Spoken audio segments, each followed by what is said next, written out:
नमस्कार, नागपूर्णा किचनमध्ये आपले स्वागत आहे। आज मी तुम्हाला पारंपरिक पद्धतीचे खारं वांग करून दाखवणार आहे। चला तर त्यासाठी लागणारे साहित्य: शेंगदाणे, हे मी कुटून घेतलेलं सुकं खोबरं आहे, तुमच्याकडे ओलं खोबरं असेल तरी चालेल। हिरव्या मिरच्या, अद्रक, लसूण जरा भरपूर जास्त, ही मी धुवून घेतलेली कोथिंबीर आणि जिरे। ही वांगी भरलेली खारं वांग करण्यासाठी अशी वांगी घेतात, ती मी घेतली आहे। साधारण अर्धा किलो आहेत। तेल, हे मीठ आणि हे हिंग त्याला लागणार आहे। तव्यामध्ये मी हे सगळे जिन्नस भाजून घेणार आहे। पहिल्यांदा मी शेंगदाणे भाजून घेते आहे, ते चांगले खरपूस होईपर्यंत। शेंगदाणे भाजून होईपर्यंत मी इकडे वांग्यांना चिरी मारून घेते आहे।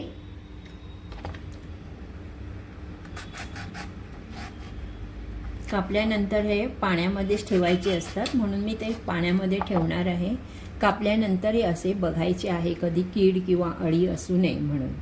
शेंगदाणे बघा छानपैकी खरपूस भाजून झाले आहे, त्याला मी थंड झाल्यावर मिक्सरमधून दळणार आहे। वाटून घेते आहे अद्रक, लसूण, कोथिंबीर, थोडे जिरे आणि हिरव्या मिरच्या। तुम्हाला जशा चवीला लागतील तशा तुम्ही हिरव्या, मी एवढ्या घेतल्या आहेत, तुम्ही तुमच्यानुसार करू शकता।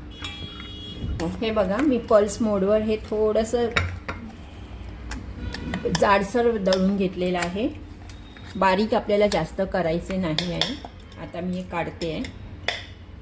आता मी हे भाजलेले शेंगदाणे हे थंड होत आले आहेत, त्यांना मी पल्स मोडवर हे करते आहे। त्याचबरोबर हे खोबरंही त्याच्यात भरडून घेत आहे। त्याच्यामध्ये मिक्सरमध्ये मी मीठ घालत आहे, ते हिरवा मसाला आणि शेंगदाणे ह्यांचा मी एकजीव करून घेते आहे। हे बघा, ही माझी भरड शेंगदाण्याची, खोबऱ्याची आणि आपण हिरवा मसाला वाटला होता, अद्रक, लसूण, मिरची हिरवी, हे एकजीव झालेले आहे।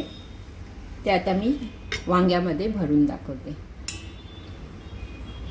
हे बघा, हे बघा, तुम्हाला जसं जमेल तसं तुम्ही भरत जा। मी हे अशा प्रकारे भरते आहे। बघा, अशा प्रकारे मी हे सगळी वांगी भरून घेतली आहे।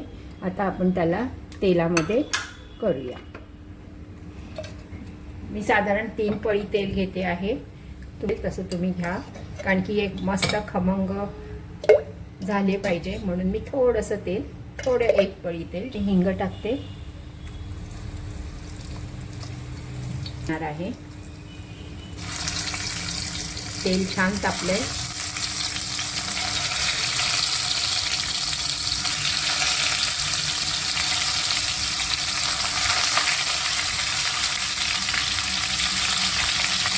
तेलामध्ये परतल्याने रंग पण छान सुंदर येतो।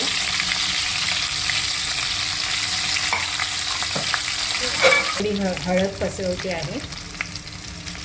ही बघा, एका बाजूनी चांगली ब्राऊन झाली। आता तिला मी अजून सगळी वांगी फिरवून घेते। हे बघा, मस्त रंग आला आहे त्याला। हा उरलेला मसाला आता आपण टाकणार आहोत। त्यामध्ये मी अर्धा चमचा मीठ घेतले आहे।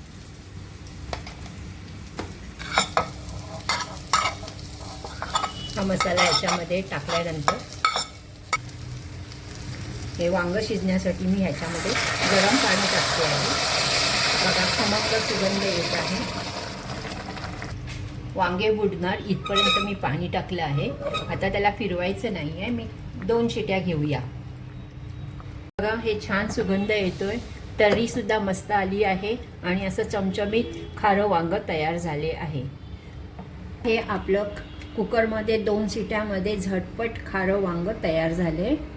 लाईक, शेअर, सबस्क्राईब नक्की करा। धन्यवाद।